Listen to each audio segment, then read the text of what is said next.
జై మాతా భాగేశ్వరి, జై మాతా కాళి. ఈరోజు మనం హనుమాన్ మంత్ర సిద్ధి గురించి తెలుసుకుందాం.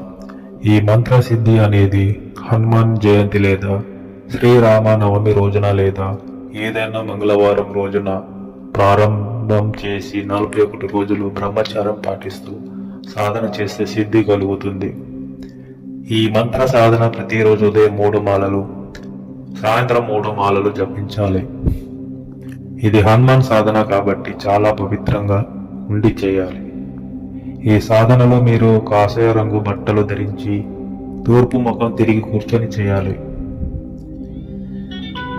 ఈ సాధనలో ఆంజనేయ స్వామి వారి యొక్క సిద్ధి విగ్రహం మరియు సిద్ధి జపమాల మరియు ఆసనం వినియోగించాలి. మా ద్వారా మీరు సిద్ధి సామాగ్రి పొందవచ్చు. మరియు ఈ సాధనలో ఒక చెక్క పీట మీకు ఎదురుగా పెట్టి ఆంజనేయ స్వామి ఆ పీఠం మీద కాషాయం రంగు బట్టపరిచి స్వామిని కూర్చోబెట్టాలి. సాధన కాలంలో చికెన్, మటన్ లాంటివి తినకూడదు, మందు తాగరాదు.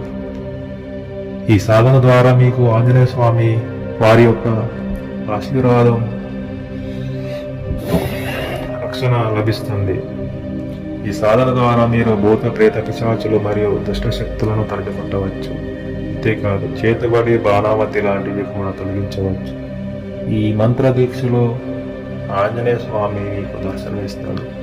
ఈ సాధన వలన మీకు శని దరిద్రం పోతుంది. మీ సర్వకార్యాలు విజయవంతంగా జరుగుతాయి. మీ ఇంట్లో నుండి దుష్ట శక్తులు పారిపోతాయి. ఈ యొక్క హనుమాన్ సాధన నేర్చుకోవాలనుకుంటే మమ్మల్ని సంప్రదించవచ్చు. హనుమాన్ సిద్ధి విగ్రహం, సిద్ధి ఆసనం, సిద్ధి జపమాల కొరకు మమ్మల్ని సంప్రదించండి. మా యూట్యూబ్ ఛానల్ను లైక్ చేయండి.